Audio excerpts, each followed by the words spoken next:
평범한 일상 속에서 우리는 종종 이런 상황을 마주합니다.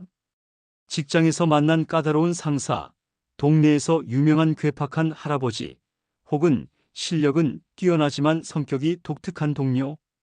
이런 사람들을 대할 때 우리는 어떤 마음가짐을 가져야 할까요? 존경은 하되 가까이 하지는 말라는 뜻의 사자성어 경이원지가 바로 그 답을 제시해 줍니다. 하지만 이 지혜로운 말은 어떻게 탄생하게 되었을까요? 오늘은 2500년 전 중국 춘추 전국 시대로 시간을 거슬러 올라가 한 철학자와 그의 제자들이 나눈 대화 속에서 나온 이 깊은 지혜의 이야기를 들려드리겠습니다. 기원전 6세기 중국은 극도의 혼란에 빠져 있었습니다.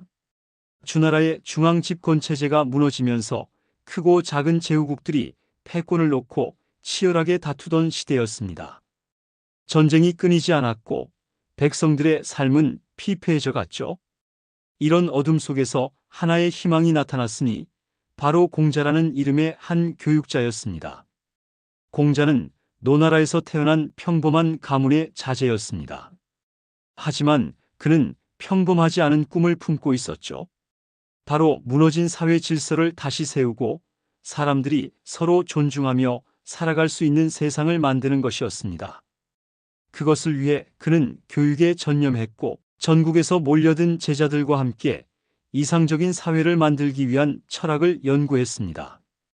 공자의 강학당은 언제나 활기가 넘쳤습니다. 다양한 배경을 가진 제자들이 모여들어 스승의 가르침을 받았죠. 그 중에서도 안회, 자로, 자공 같은 제자들은 공자가 특히 아끼는 수제자들이었습니다. 어느 봄날 오후 제자들은 스승 주변에 둘러앉아 평소와 같이 토론에 열중하고 있었습니다. 이날의 주제는 사람과 사람 사이의 적절한 거리에 관한 것이었죠. 당시 사회는 급변하고 있었고 전통적인 인간관계의 질서가 흔들리고 있었습니다. 제자들은 이런 혼란스러운 시대에 어떻게 사람들과 관계를 맺어야 하는지 고민하고 있었던 것입니다. 그때 자로가 스승에게 조심스럽게 질문을 던졌습니다. 자로는 성격이 급하고 직설적인 것으로 유명했지만 이날만큼은 신중한 모습을 보였죠. 그는 최근 관청에서 만난 한 고위 관리에 대한 고민을 털어놓기 시작했습니다. 그 관리는 학식이 깊고 능력도 뛰어났지만 성격이 매우 괴팍하고 까다로웠다고 합니다. 업무 처리는 완벽했지만 부하들에게는 지나치게 엄격했고 동료들과의 관계에서도 융통성이 부족했죠. 자로는 그의 실력은 인정하면서도 어떻게 그와 관계를 맺어야 할지 갈등하고 있었던 것입니다. 자로의 질문을 들은 다른 제자들도 저마다 비슷한 경험들을 털어놓기 시작했습니다. 자공은 장사를 하면서 만난 고집센 상인에 대한 이야기를, 안회는 학문은 뛰어나지만 인품에 문제가 있는 학자에 대한 고민을 나누었죠. 흥미롭게도 모든 제자들이 공통적으로 느끼는 딜레마가 있었습니다. 그들이 만난 사람들은 분명 뛰어난 재능이나 능력을 가지고 있어서 존경받을 만했지만 동시에 성격적 결함 때문에 가까이 하기 어려운 면이 있었던 것입니다. 제자들은 이런 사람들을 어떤 마음으로 대해야 하는지, 그리고 어느 정도의 거리를 유지해야 하는지에 대해 깊은 고민에 빠져 있었습니다. 공자는 제자들의 이야기를 조용히 들어주었습니다. 그의 얼굴에는 따뜻한 미소가 떠올랐죠. 오랜 교육 경험을 통해 그는 이미 이런 질문을 여러 번 받아본 적이 있었고 나름의 해답을 가지고 있었습니다. 그는 먼저 제자들의 고민이 매우 자연스럽고 건전한 것이라고 격려해 주었습니다. 사람을 판단할 때 그의 장점과 단점을 모두 객관적으로 바라보려는 자세야말로 성숙한 인간의 모습이라는 것이죠. 그리고 나서 공자는 천천히 입을 열었습니다. 그의 목소리는 평소보다 더욱 차분하고 깊이가 있었죠. 사람을 대함에 있어서는 경이원지의 자세를 가져야 한다. 공자는 이 네 글자의 깊은 뜻을 하나씩 풀어서 설명해 주었습니다. 경은 단순히 예의를 차리는 것이 아니라 상대방의 장점과 능력을 진심으로 인정하고 존중하는 마음이라고 했습니다. 비록 그 사람에게 우리가 받아들이기 어려운 면이 있더라도 그의 뛰어난 재능이나 공로는 공정하게 평가해야 한다는 뜻이었죠.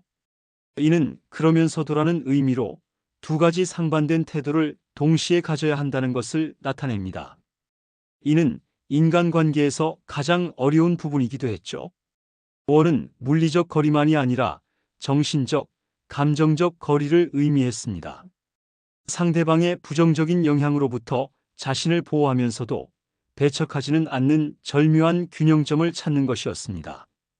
지는 을에게라는 뜻으로 이 모든 태도를 특정한 대상에게 적용한다는 의미였습니다.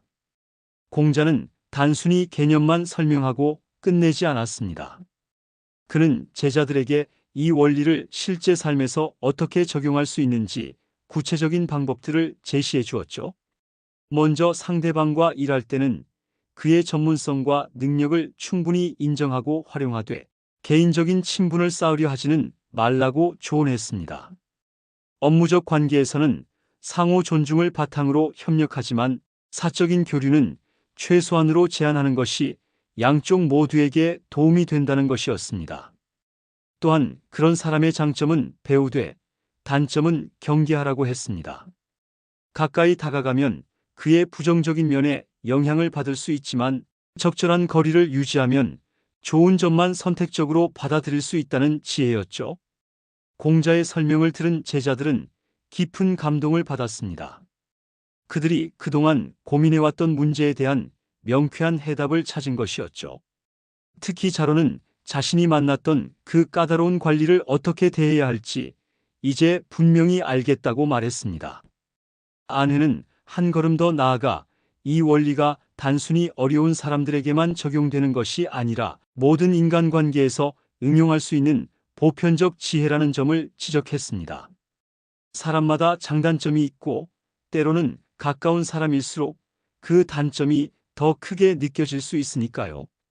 자공은 이 가르침이 특히 상업활동에서 유용할 것 같다고 했습니다.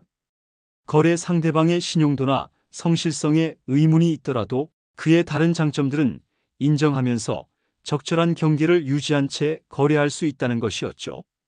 이날 공자가 한 말은 제자들의 마음속에 깊이 새겨졌습니다.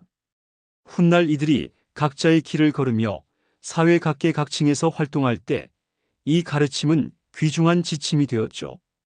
특히 정치가가 된 제자들은 복잡한 정치적 관계에서 이 원리를 자주 활용했습니다. 시간이 흘러 공자의 언행과 사상을 정리한 논어가 편찬되었을 때 이 경이원지의 가르침도 함께 기록되었습니다. 그리고 이 네 글자는 동양 문화권 전체에 퍼져나가며 수많은 사람들에게 인간관계의 지혜를 전해주었죠. 흥미롭게도 이 가르침이 나온 배경은 오늘날과 매우 유사합니다. 춘추 전국시대처럼 지금도 사회가 급변하고 있고 다양한 배경을 가진 사람들과 함께 살아가야 하는 시대이니까요. 직장에서, 학교에서, 동네에서 우리는 여전히 재능은 있지만 성격이 까다로운 사람들을 만나고 있습니다. 공자의 이 지혜는 그런 현대인들에게도 여전히 유효한 해답을 제시해 줍니다. 상대방을 무조건 받아들이거나 완전히 배척하는 것이 아니라 균형 잡힌 시각으로 적절한 관계를 맺는 방법 말이죠. 2500년 전 한 봄날 오후 스승과 제자들 사이에 오간 대화에서 탄생한 경이원지는 이제 우리 일상의 소중한 지혜가 되었습니다. 존경할 만한 점은 인정하되 가까이 하지는 않는다는 이 원리는 단순히 어려운 사람을 피하는 방법이 아닙니다. 오히려 성숙한 인간으로서 상대방을 객관적으로 바라보고 건전한 관계를 유지하는 지혜로운 방법인 것이죠. 오늘 밤 잠자리에 들기 전에 한번 생각해 보시기 바랍니다. 내 주변에도 재능은 뛰어나지만 성격이 까다로운 사람이 있지 않나요? 그렇다면 이제 어떻게 그와 관계를 맺어야 할지 답을 찾으셨을 것입니다. 공자의 지혜가 여러분의 인간관계를 더욱 풍요롭고 평화롭게 만들어 주기를 바라면서 오늘의 이야기를 마치겠습니다. 구독과 좋아요 부탁드립니다.